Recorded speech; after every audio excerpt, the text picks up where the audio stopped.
Now, in the previous lecture, we had a quick look on Zenmap and how it can be used to gather information. So in this lecture, we'll build up on that. And the main scan that I want to show you right now is the Quick Scan Plus. This scan takes the Quick Scan one step further. So first of all, it'll be slower, but it's going to show us even more information. So first, we're going to be able to see the operating system running on the discovered devices. We will also be able to see the device type, whether it's a phone or a laptop or a router. And we'll be able to discover the program and the program version running on the discovered ports. So before, for example, we were able to discover port 80 is open, but we didn't know what program is running on this port or what version of this program. Getting the exact program version is really helpful when we get to the gaining access section, and you'll see then how we can use that to exploit vulnerable services and gain full control over the computers that have these services installed. Now, straight away, when you look at the results, you'll see that we got much more information than all of the scans we ran so far.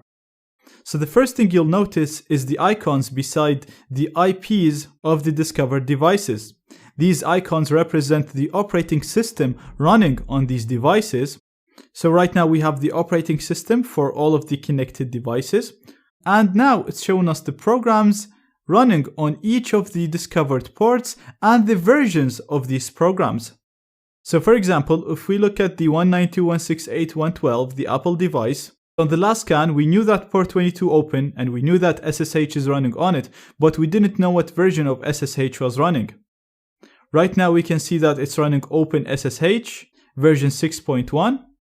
So we can go on Google and look for exploits and vulnerabilities in this specific version, and we might actually find something. We'll actually talk more about that in the gaining access section.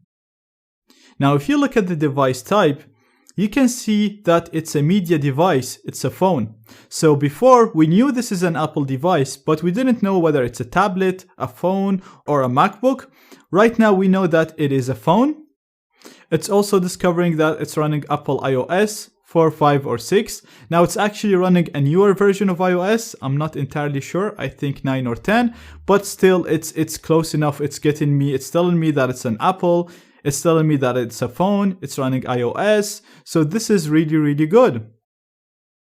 Now if we go to the next device here, the 192.168.120, this is a Linux device, and when we ran the quick scan, we were able to identify port 80 and port 49152 open, but again, we didn't know the program running or the service version running on this port.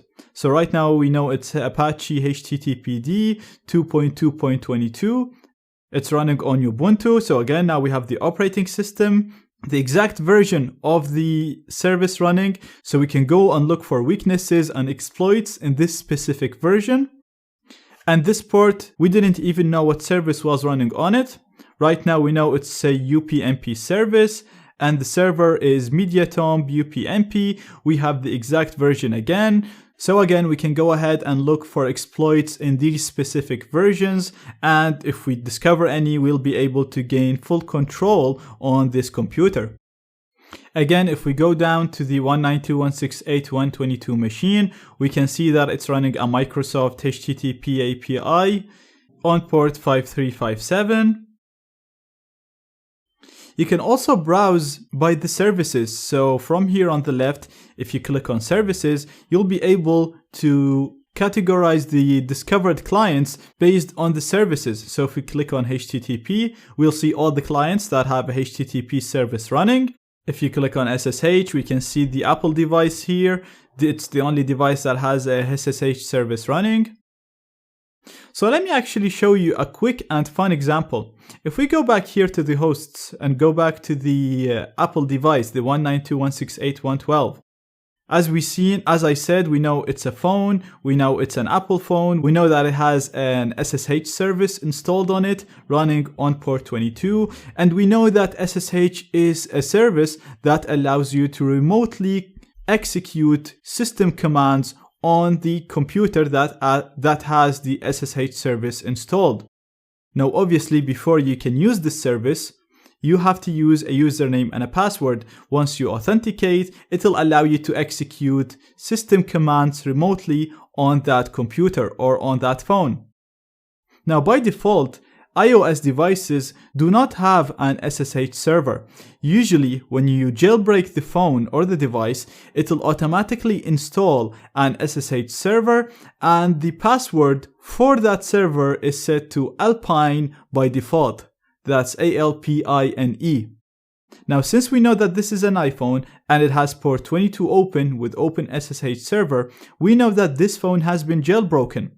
Now since the phone is jailbroken, we know the password to log into SSH is Alpine unless the user changed it. Now most users do not even know about this, and even the ones that know about this, like myself, are too lazy to change it. So it's always worth a try if you discover a phone like this in the same network. It's always worth a try to go and try to connect to it with the default password. So I'm just going to go to my terminal and I'm going to try to connect to this phone using SSH. So I'm going to type SSH root, which is the username for the admin in Linux, at 192.168.112. This is the IP of the phone. I'm going to hit enter. It's asking me if I should trust this connection. I'm going to say yes. And now it's asking me for the password. And like I said, when the phone is jailbroken, the password is set to Alpine. So I'm going to type ALPINE. I'm going to hit enter. And as you can see, I logged in as root. So right now I have the highest privileges on the phone and I can do whatever I want on the system. And now we can use system commands to completely control the phone. Now this is a little bit ahead of time.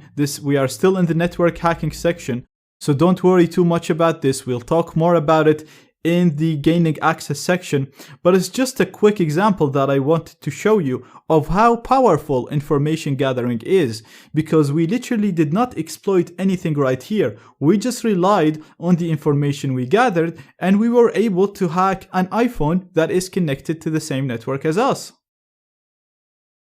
Now, like I said, Zenmap is a huge tool.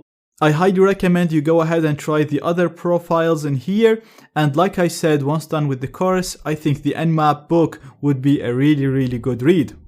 We'll also use Zenmap much more in the gaining access section, and we'll see how we can use this information to gain full control over the computers using code execution vulnerabilities and so on.